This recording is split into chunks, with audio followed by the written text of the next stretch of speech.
Hey everyone, glad to have you. This is a walkthrough of the Nikon Z9, talking about unique features that are specific to this camera.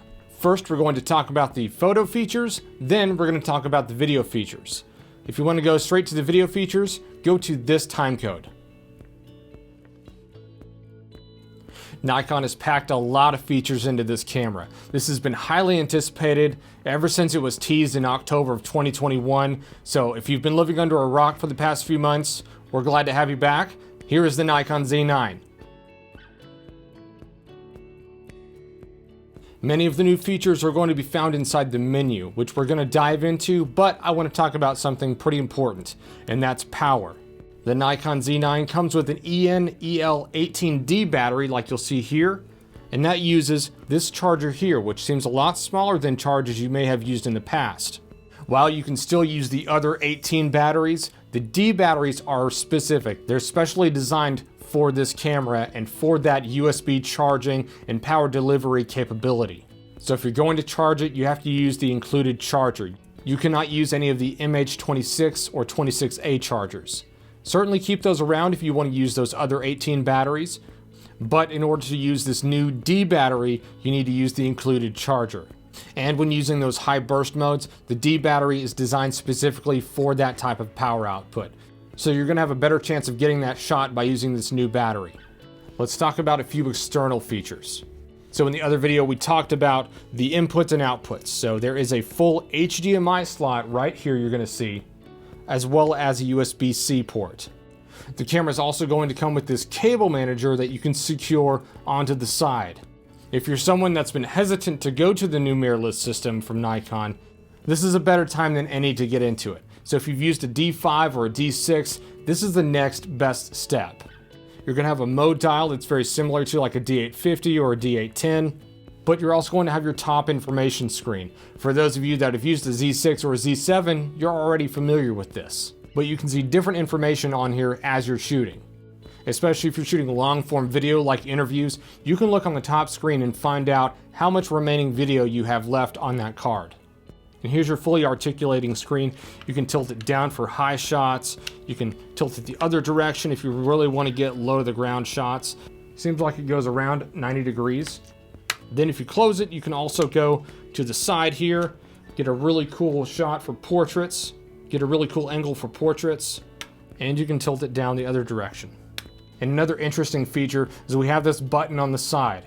If you've used a Nikon D500 or 850, you're used to having that button on the side right here to press and hold to change your autofocus modes. They've since moved it off to the edge here to make it a lot easier for one of your fingers to press it whenever you need to. So they make it very tactile. They have some raised dots here so you know exactly where to find it. So press that and rotate the wheel like you're used to. And one last thing before we get into the menu, there's a port on the side, which is a Kensington security port. If you're going to use your Z9 mostly as a remote cam and you want to make sure that it's going to be there when you get back, you can use a Kensington security cable to lock into this and then tie around something else stable to make sure your camera doesn't walk off while it's shooting that time lapse or while it's shooting that long video clip. So we're going to turn the camera on, and I'm using the 24-70 f4 lens, so it's in the low profile mode. That's why we're getting this warning. But we're going to go ahead and press the menu button to jump into it. And you'll see on the first setting here, we have the shooting menu bank. Now, if you have more than one person using this camera or more than one set of scenarios that you're going to use this camera for, you can customize the menu for that type of shooter or shoot. And you'll also notice one more thing as we keep going down the menu, that there's a user interface improvement, and that's this on-off toggle. So you see where it says on-off, I don't have to go into the menu. All I have to do is press to the right, and that turns it on. Press it again, that'll toggle it back off. So you'll see that a few times as we go through this menu. So we'll go down. Role played by card slot 2. You can see it set as overflow, backup, RAW for slot 1, JPEGs for slot 2, or JPEGs for both. Of course, you can set it for small JPEG, medium JPEG, depending on your deliverable. Go down to image area. This is pretty standard. You can see the FX, DX, a 1x1 if you're shooting for social media, and a 16:9. You also have the crop alert, which has this on-off toggle. We go to image quality. By default, it's set under JPEG. You can, of course, go to RAW images or RAW plus fine JPEG. I'm just going to go down to the JPEG, and then you can choose the size like you're used to. So it's going to show you different sizes depending on the deliverable you need. They also introduced a new high-efficiency RAW file. It still has that lossless RAW, but they've redesigned a flavor of the RAW to be about a third the size of the previous RAW type, which basically means more photos on the same card. The Z9 also has no mechanical shutter. This eliminates wear on the shutter as well as minor vibrations that can impair some shots. You can get an estimated 170 minutes of video recording with the EN-EL18D battery, but we suspect you can get more in real-world use. Okay, now let's talk about sensor shield. Remember, I was talking about that this camera does not have a shutter mechanism to go up and down when you're taking photos. It still does have some shutter blades, which they're calling the sensor shield, which, when enabled, these blades come down and protect the sensor. This way you can change lenses in environments that may not be kind to your sensor. The sensor shield only comes down when the camera is turned off. Another feature to ensure sensor longevity is the VR lock option. Enabling this will lock the sensor in place when traveling to prevent it from moving while the Z9 is turned off. Since we are a society used to using smartphones and the gestures that go along with their use, Nikon has added a feature called Flick Shortcuts. In full-frame playback mode, simply flick up or down to transfer wirelessly, rate, add voice memos, or that image can be skipped in a queue during transfer. Here are your autofocus subject detect options. You have people detection, animal detection, vehicle detection, and you can turn it completely off. Now, I know this is not a new feature, but it's great that this is basically a Swiss Army knife of cameras.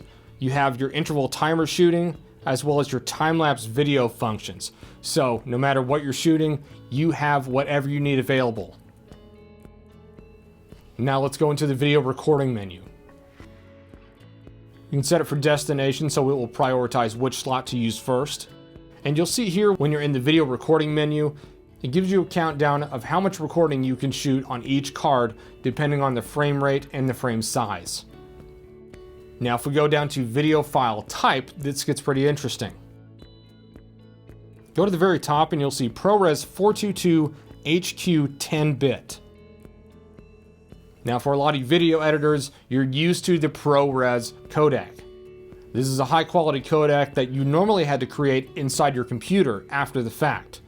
Now if you're a content creator or you're shooting for a team of editors, this may be a preference for those pipelines.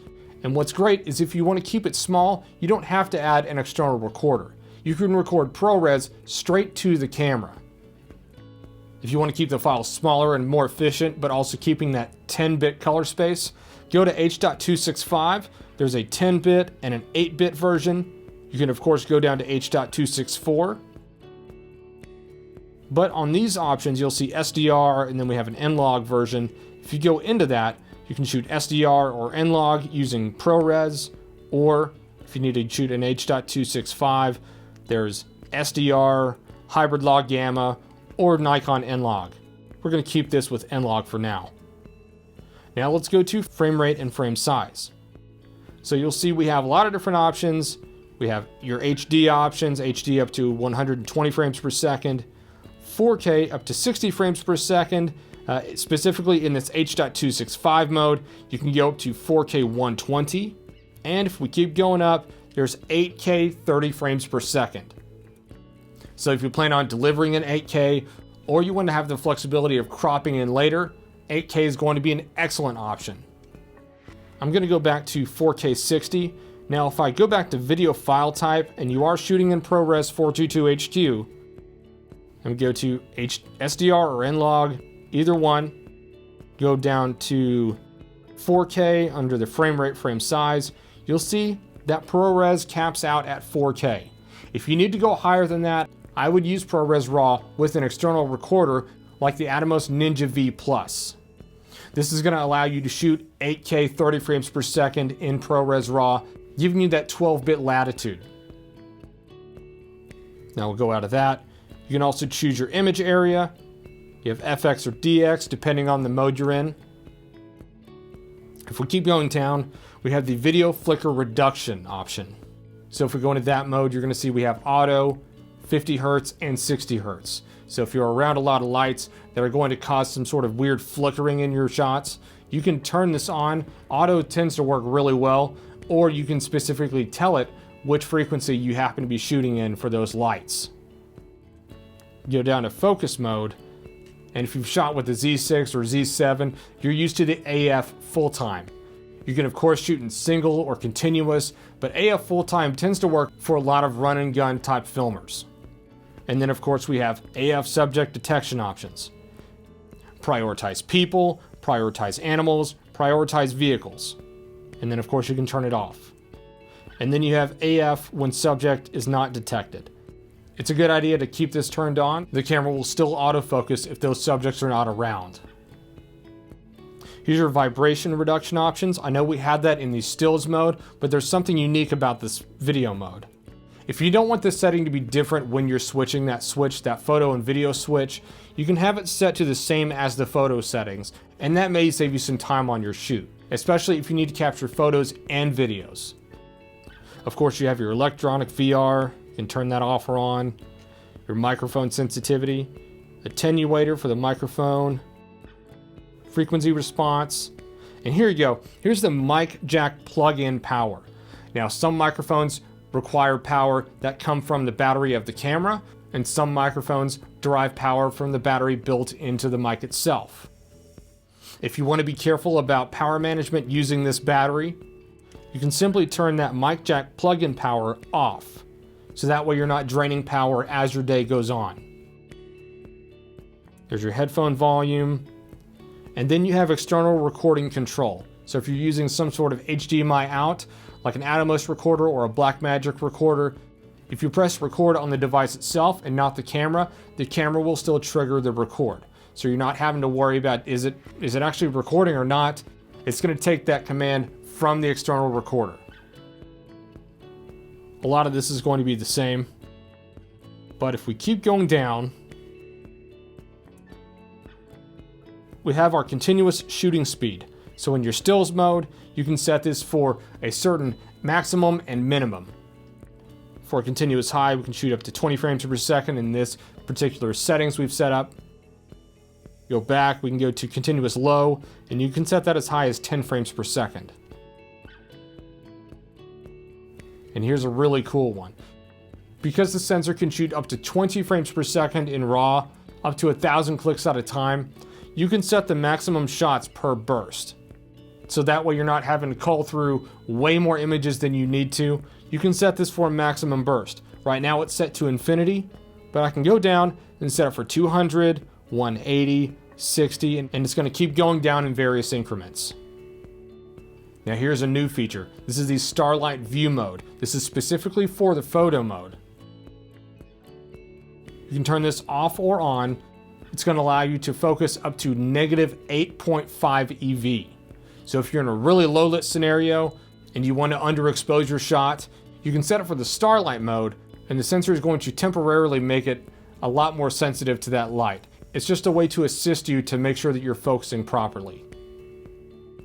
If you're shooting video with the Z-mount lenses, you're going to be able to set that AF speed and the AF tracking sensitivity to be either slower or faster to respond. Now if we go to View Assist, this is going to help you a lot in video if you're shooting HLG or N-Log. You won't see that gray tone on the back of your screen. You'll still record in that log profile, but on the back of your screen it's going to have a corrective LUT, so that way you can get a better idea of what the colors are going to look like as you're shooting. You also have zebras. You can limit the zebra tone pattern, and then you can set your custom monitor display as well as your shooting display. And in the setup menu, we have the sensor shield behavior at power off. I can tell that to close when it powers off or to stay open. And here are your camera sounds. Now remember, you can have this artificial shutter sound because there's no physical shutter actuating up and down. You can have that simulated effect for your own comfort. And if you're shooting some sort of event where you don't want to attract attention, but you still want to have that feedback of the shutter going up and down, you can turn that off or on. You can also turn the beep off or on. And there you have the volume as well as the pitch. You can also go to silent mode and then turn your touch controls on or off. Now here's your USB power delivery. You can have this enabled or disabled depending on how you're going to shoot. And there you have it. That's a deep dive into the menu of the Nikon Z9. If you want to make this part of your kit, visit any of our physical locations or online at bedfords.com. My name is Tyler with Bedford Camera and Video, and we'll see you next time.